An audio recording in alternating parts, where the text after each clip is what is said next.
Morning world, it's cider day today. We're going to go down the yard in 5 minutes with a cup of tea. We're going to set the cider stuff up and we're going to aim to make 20 gallon of scrumpy cider. All the apples are ripened up nicely in the ripening shed.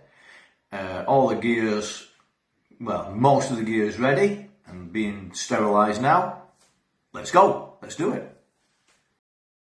We've obviously got the mug of tea, as I was just going to say, and some collecting jugs. They'll have to be sterilised with VPP steriliser before we start, as long as all the other equipment.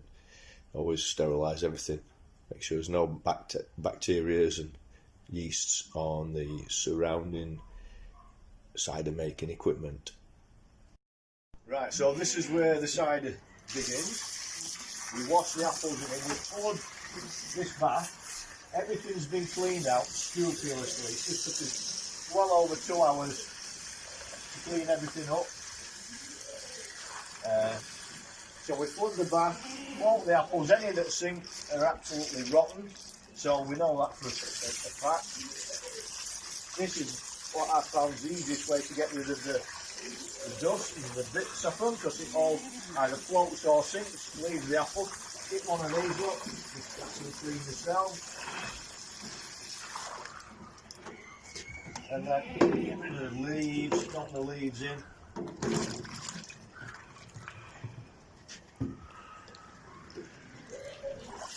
Right, we'll leave them to drain for a minute before they go into the shredder.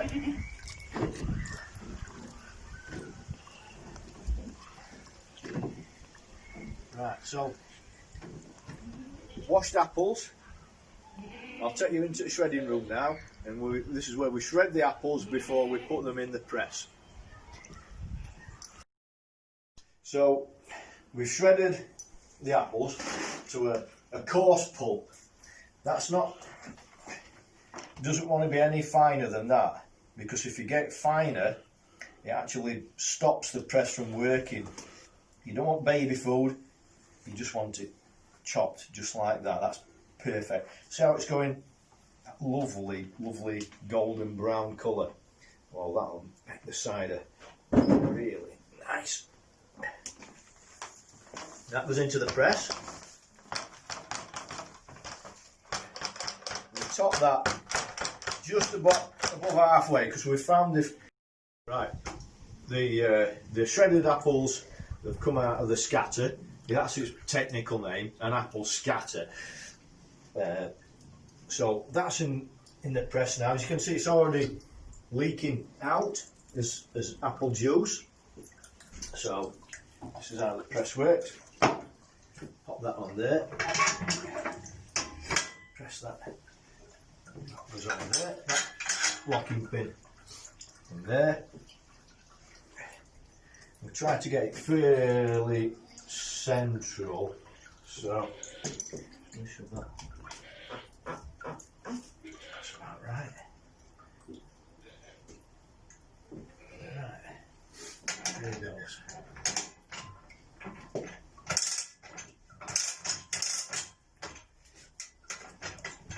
Now, right, so we've pressed this through. We've got close on. Well, a good 4.5 gallon in that drum out of one pressing. But what we tend to do now, what we've learned, it's a good idea, is to stir it about with this tool, which I like to call it a chisel, a cider chisel. Stir all the mash up, break the cheese up. It's called the cheese when it's rock hard. Pull from the bottom right to the bottom, get all stirred up to make sure that we get all the goodness out of these apples.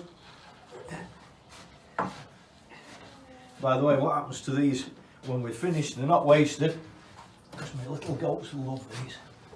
They're out now in the paddock, in the first paddock, eating the remains of the first curd, the first cheese. There we go. So that's all stirred up. Now we're going to wash that with a couple of kettles full of boiling water. and give that another final press. Right, this is it. It's took us probably 4 hours, 4.5 hours to produce this. Most of the time this morning we're mucking about cleaning the scatter and reassembling it. Now all in all we've made 56 gallon of juice. Obviously this has now got to be converted with a bit of my wizardry into moss cider. This will now have a few bits of chemics added to it to kill the original yeast. So we don't want stray yeast, because stray yeast sometimes aren't good yeast. And bacteria, sometimes you've got bacteria off of birds, off of bird droppings in the air, which could have affected it. So what we're going to do is Camden tablet all this now. In what I call my white room, I've got like a little hut dedicated for brewing. So this is going to go in there, and fingers crossed, let's hope we can make cider.